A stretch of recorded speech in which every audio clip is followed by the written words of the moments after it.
মেহেরপুরের গাংনী উপজেলায় নওপাড়া বাজারে বিএডিসি লাইসেন্সের একটি প্রতিষ্ঠান বিশ্বাস ট্রেডার্স।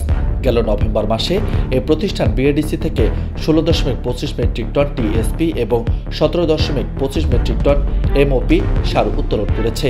তবে স্থানীয় সাজুদুর রহমানের মালিকানাধীন ওই প্রতিষ্ঠান থেকে সার পাচ্ছেন না চাষিরা। আজ পর্যন্ত এখানে কোনো সার বেচা কেনা কোনো কিছুই হয়নি। আমার এলাকার অ্যাকচুয়ালি এখানে কোনো বেচা কেনাই হয়নি। আজও উনি আমার এই দোকান গোডাউন দেখি লাইসেন্সটা করেছে।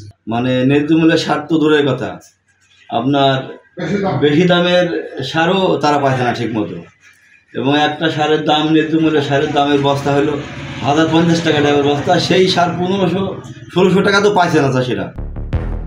খোঁজ নিয়ে জানা গেছে বিশ্বাস ট্রেডার্সের মতোই জেলার বিএডিসি লাইসেন্সধারী অনেক প্রতিষ্ঠান কাগজে কলমে সার উত্তোলন ও বিক্রির হিসেব দেখালেও বাস্তবে তার কোনো মিল নেই। নিজে বিনিয়োগ না করে অন্য জায়গায় বিক্রির মাধ্যমে বিনা পুঁজিতে কিছু টাকা হাতিয়ে নিচ্ছেন এসব ডিলাররা। ফলে সার সংকট আর সরকার নির্ধারিত দরের চেয়ে বেশি দরে সার বিক্রির কারসাজির অভিযোগ মিলেছে এসব ডিলারদের বিরুদ্ধে। আমরা হইল লাইসেন্সটা ওই ইউনিয়নই হইল লিজ দিয়ে দিছি ওরকম। হ্যাঁ, ওই 5 টাকা যা কমিশন পানো তাই।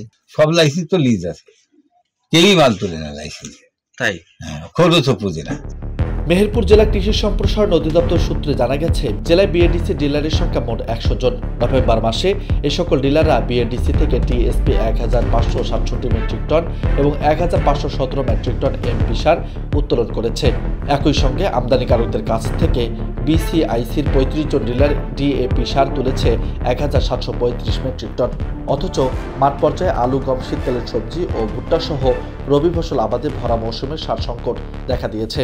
এতে দেশের খাদ্যের যোগানের প্রধান মৌসুম রবিতে এবার ফলন বিপর্যয়ের আশঙ্কা করা হচ্ছে। বাউন দিতে গেলাম, সার পালাম না, তীরে এলে সার পাইনি, তখন আমরা কি করে বলছি খালি এউরা নিয়ে যাও, এউরাই তো আমাদের কাজ হবে না। সার নিতে গেলে আপনার লাইনে দাঁড়িয়ে সার পাওয়া যাচ্ছে না।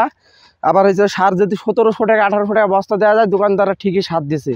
আর আমার ধরেন ধান আছে, কপি আছে, শাক আছে, ভুট্টা আছে, আমরা সার পাইছি না। সার আবার আমাদের আবাদ নষ্ট হয়ে যাচ্ছে।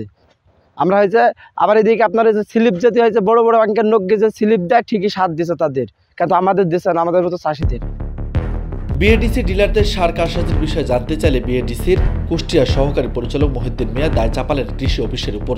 ডিসেম্বর মাসের যে বরাদ্দ ছিল আমাদের মেহেরপুর জেলায়, এটা কি সব ডিলার সার উত্তোলন করেছে?